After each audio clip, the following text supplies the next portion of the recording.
السلام علیکم ورحمۃ اللہ وبرکاتہ. وعلیکم السلام ورحمۃ اللہ وبرکاتہ.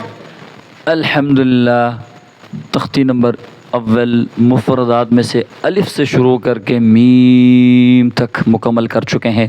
ہر کلاس میں مخارج اور تعلق اور اس کے ساتھ ایگزامپلس بھی دے چکے ہیں.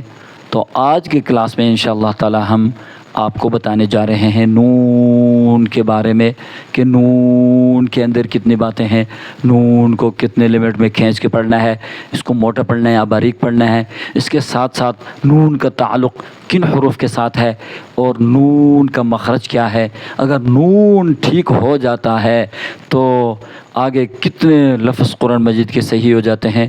اور اس کے ساتھ ساتھ ہم آپ کو ایگزامپلس بھی دیں گے جو کہ آسان صورتوں میں سے ہوں گے.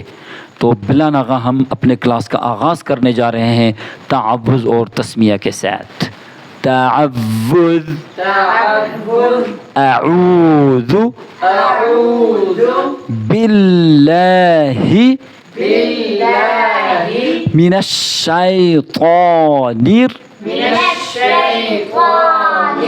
رجیم.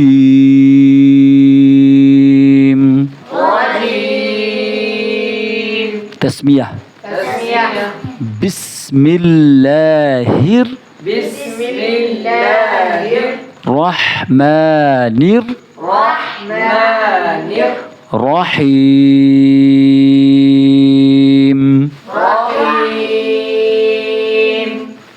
جی بیٹا آپ کو نیند آ رہی ہے, آپ ذرا دھیان سے فوکس کرو بیٹا, ادھر فوکس کر کے پڑھو, ٹھیک ہے؟ شاباش, فل فوکس کرو گے تو آپ کو سبق اچھی طریقے سے یاد ہو جائے گا. ادھر دیکھیں, نون.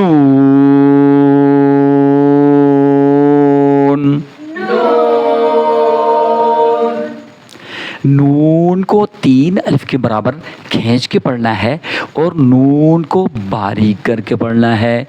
اچھا جی, نون کا تعلق ہے حروف یرملون کے ساتھ ہے.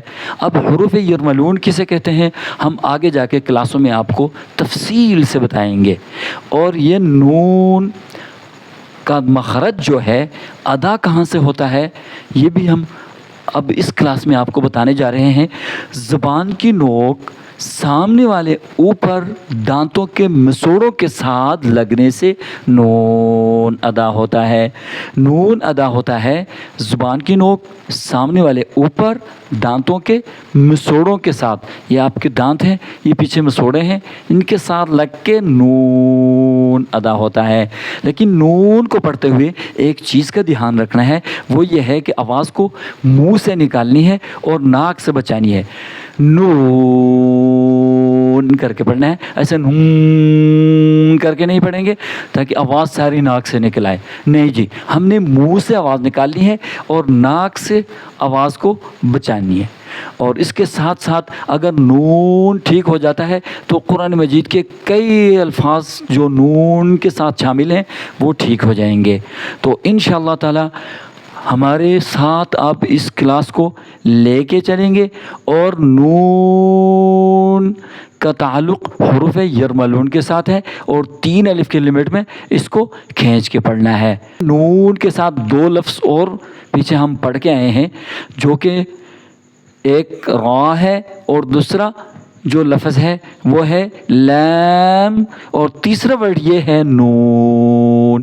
یہ 3 لفظ جو ہیں ان کا مخرج ایک ہی ہے, ایک ہی جگہ سے یہ نکلتے ہیں, ادا ہوتے ہیں. مخرج کیا ہے تینوں کا؟ را لام نون. ادا ہوتے ہیں زبان کی نوک سامنے والے اوپر دانتوں کے مسوڑوں کے ساتھ لگنے سے.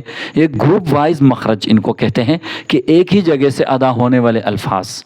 اب ان کا مخرج علیحدہ نہیں ہے بلکہ ان کے ایگزامپلس علیحدہ ہیں. اب ہم ایگزامپل دینے جا رہے ہیں نون کے بارے میں, آسان لفظوں میں ہم دیں گے کیونکہ ہر ایک بندے کو اس ایگزامپل کا پتہ چلے. جی, الحمدللہ رب العالمین. الحمدللہ رب العالمین. الرحمن الرحیم.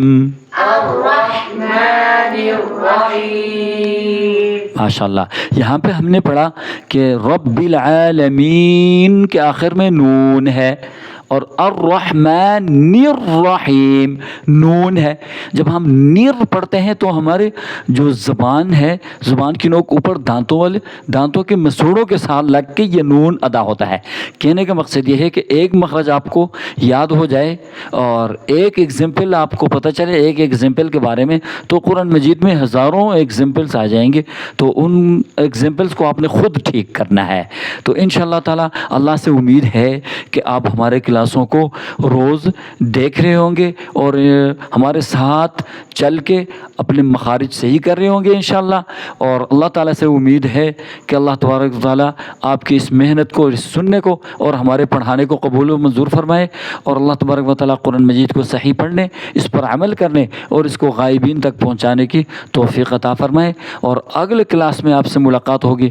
تب تک کے لیے اپنے میزبان قاری یوسف علی خان کو اجازت دیجیے. اللہ حافظ. السلام علیکم ورحمۃ اللہ وبرکاتہ.